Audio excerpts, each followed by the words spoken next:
Bapak Mama, kekasih-kekasih Tuhan, Shalom. Tuhan begitu baik di dalam kehidupan kita. Hari ini Tuhan masih memberikan kita kesempatan untuk kita menyatakan syukur kepada Tuhan. Nafas kehidupan yang masih Tuhan percayakan di dalam kehidupan kita, untuk kita melakukan tugas dan tanggung jawab kita, untuk kita melakukan pelayanan Tuhan. Namun kita terbatas. Kita butuh kekuatan daripada Tuhan. Maka dari itu, saya mengajak kita semua untuk hari ini kita ada di dalam perenungan firman Tuhan. Hari ini kita akan merenungkan tentang seorang Melkisedek. Maka dari itu, Bapak Mama, mari kita menyiapkan Kitab Kejadian 14 ayat 17 sampai dengan ayatnya yang ke-24. Kejadian 14 ayat 17 sampai dengan ayat yang ke-24. Mari kita berdoa. Puji dan syukur Tuhan, Tuhan yang kami sembah dan kami muliakan, Tuhan yang begitu agung, yang layak dipuji. Kasih-Mu terus mengiringi kehidupan kami. Kami merasakan cinta itu tiada henti. Kami terbatas Tuhan. Kami butuh kekuatan daripada Tuhan sebagai manusia yang terbatas. Kami butuh kekuatan, maka dari itu kami butuh firman-Mu untuk menguatkan kami, untuk kami melakukan setiap tugas dan tanggung jawab kami, tugas yang diberikan Tuhan di dalam kehidupan kami. Berfirmanlah kepada kami, karena kami sudah siap untuk mendengarkannya. Amin. Kekasih-kekasih Tuhan, Kejadian 14 ayat 17 sampai dengan ayatnya yang ke-24. Di bawah perikop pertemuan Abram dengan Melkisedek. Setelah Abram kembali dari mengalahkan Kedor Laomer dan para raja yang bersama-sama dengan dia, maka keluarlah Raja Sodom menyongsong dia ke lembah Syawe, yakni lembah raja. Melkisedek, Raja Salem, membawa roti dan anggur. Ia seorang imam Allah yang maha tinggi. Lalu ia memberkati Abram, katanya, "Diberkatilah kiranya Abram oleh Allah yang maha tinggi, pencipta langit dan bumi. Dan terpujilah Allah yang maha tinggi, yang telah menyerahkan musuhmu ke tanganmu." Lalu Abram memberikan kepadanya 1/10 dari semuanya. Berkatalah Raja Sodom itu kepada Abram, "Berikanlah kepadaku orang-orang itu, dan ambillah untukmu harta benda itu." Tetapi kata Abram kepada raja negeri Sodom itu, "Aku bersumpah demi nama Tuhan Allah yang maha tinggi, pencipta langit dan bumi, aku tidak akan mengambil apa-apa dari kepunyaanmu itu, sepotong benang atau tali kasut pun tidak, supaya engkau jangan dapat berkata, 'Aku telah membuat Abram menjadi kaya.' Kalau aku, jangan sekali-kali. Hanya apa yang telah dimakan oleh bujang-bujang ini dan juga bagian orang-orang yang pergi bersama-sama dengan aku, yakni Aner, Eskol, dan Mamre. Biarlah mereka itu mengambil bagiannya masing-masing." Demikianlah firman Tuhan. Berbahagialah setiap kita yang tidak hanya mendengarkan firman Tuhan, tetapi juga melakukan di dalam kehidupan kita. setiap hari. Kekasih-kekasih Tuhan, bacaan kita dan tema yang mengajak kita untuk ada di dalam perenungan kita pada saat ini ialah Melkisedek. Apa istimewanya Melkisedek? Siapakah Melkisedek? Bagaimana kepribadian Melkisedek? Kenapa kita harus belajar dari seorang Melkisedek? Bapak, Mama, saudara-saudariku, di dalam kita punya bacaan ada kemenangan Abram atas Kedorlaomer dan para sekutunya. Dan ini membuat Abram merasa bahwa Allah adalah sumber kekuatan dan berkat-Nya. Dan penolakan Abram didasarkan pada keyakinan bahwa Allah adalah sumber kekuatan dan berkat. Ketika Abram berhasil dan mengalami kemenangan, Abram diberikan kepercayaan oleh Raja Salem, yaitu Melkisedek. Tetapi Abram menolak, dan penolakan Abram ini didasarkan pada keyakinan bahwa Allah adalah sumber kekuatan dan berkat. Abram menyadari, Bapak Mama, bahwa dalam kehidupan ini yang harus kita kejar itu bukan berkat, tetapi Allah. Allah yang adalah sumber berkat itu.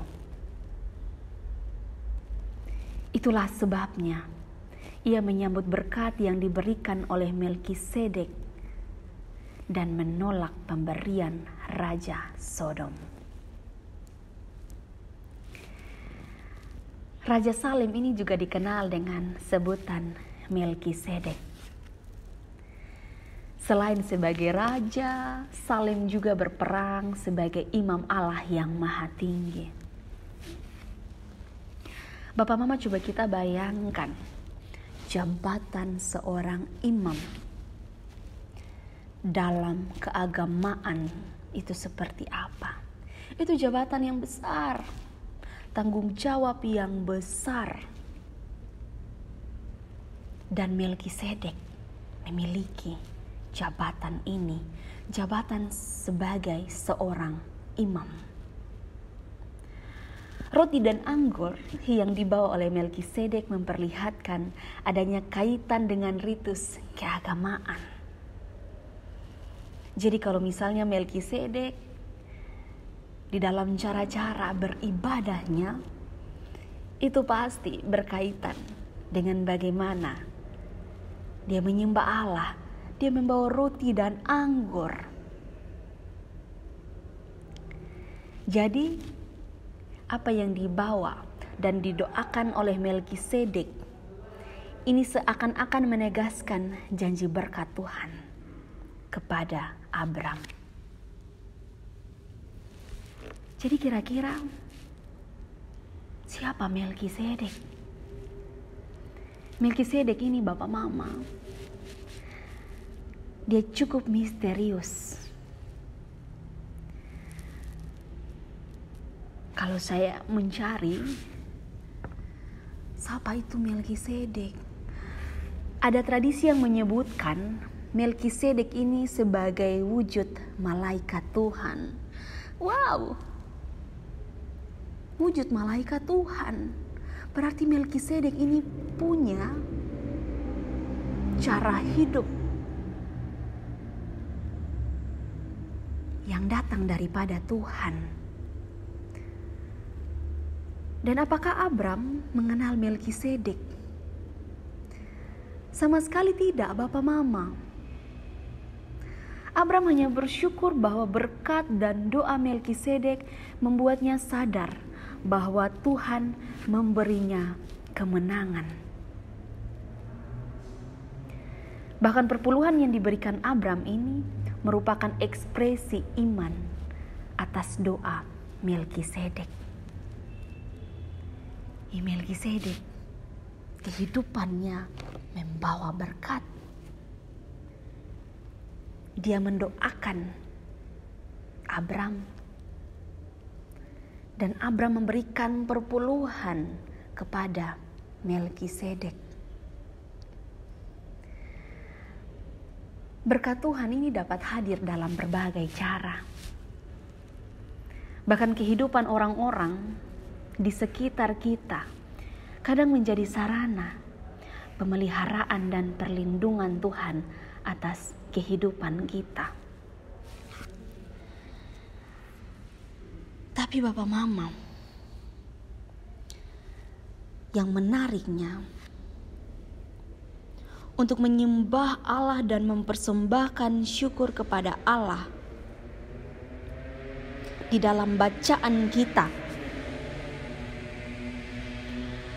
untuk mempersembahkan berkat Tuhan itu di dalam kehidupan kita, untuk menyembah Allah itu diperlukan seseorang yang lebih tinggi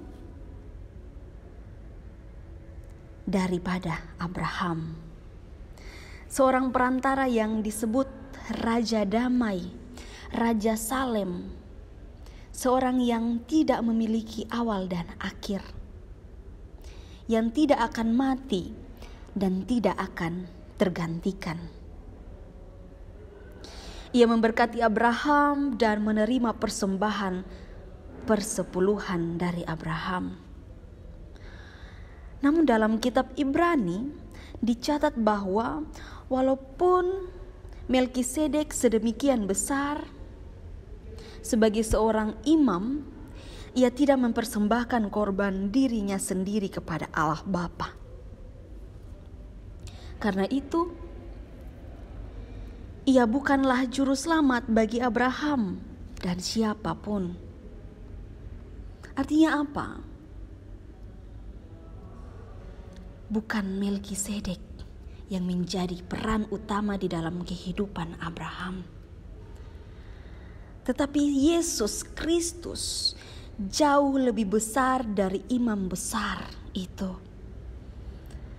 sebab ia mempersembahkan korban nyawanya.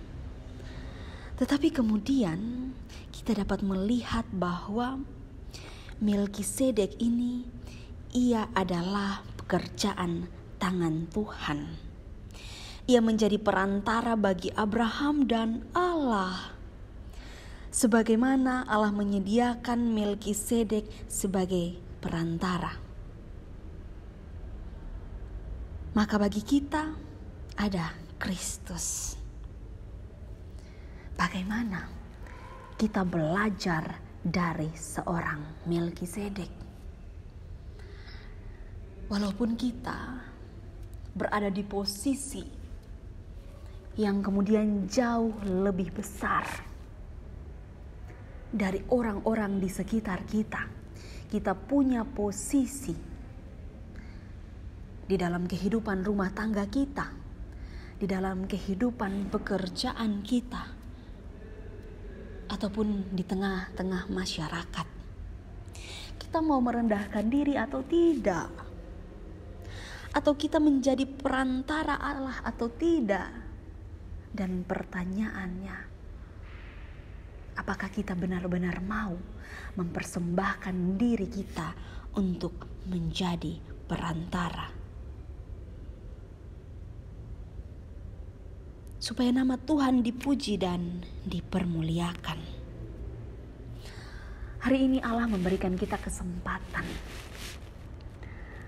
untuk ada di dalam kehidupan yang boleh kita jalani. Kita ini sibuk Bapak Mama di dalam setiap tugas dan tanggung jawab kita. Kita punya posisi-posisi di dalam dunia kerja kita. Namun di samping itu, Allah mau menegaskan kepada kita bahwa kita juga harus memberi diri untuk menjadi perantara. Kalau hari ini kita dipanggil untuk menjadi orang-orang yang menjadi berkat, membawa damai kepada banyak orang, mari kita melakukan itu. Kita mendoakan orang-orang yang membutuhkan pelayanan kita. Walaupun kita bukan presbiter, itu tugas kita sebagai orang-orang Kristen. Itu tugas kita sebagai anak-anak Allah. Karena Allah mengajak kita untuk terus menjadi berkat di mana saja kita berada. Dengan demikian, kita belajar dari sosok Melkisedek yang menjadi figur yang dihadirkan Allah untuk menunjuk kepada Yesus Kristus, Sang Imam Allah yang Maha Tinggi. Yesus Kristus yang jauh lebih tinggi daripada semua imam di muka bumi ini. Jadi kalau kita mau melakukan setiap tugas dan tanggung jawab kita, ingat, ada yang lebih tinggi daripada kita. Supaya kita terus merendahkan hati kita. Hati kita adalah hati yang terus menolong setiap hati yang lain. Dan Allah akan memberkati kita supaya ketika kita ada di mana saja kita menjadi berkat bagi banyak orang. Melalui Tuhan kita diberkati. Dan bagaimana dengan kita? Melalui kita, orang-orang di sekitar kita mendapat berkat, mengalami berkat Tuhan yang besar di dalam kehidupan mereka. Kiranya Roh Kudus memampukan kita untuk menjadi orang-orang yang terus memancarkan berkat bagi banyak orang. Amin. Mari kita berdoa. Allah Bapa yang bertahta di dalam surga, terima kasih untuk firman-Mu yang menguatkan kami. Mari ajarkan kami untuk terus diberkati dan menjadi berkat bagi banyak orang, supaya kehidupan kami tidak menjadi sia-sia. Kami mau menjadi perantara Tuhan untuk melakukan tugas dan tanggung jawab kami di mana saja kami berada.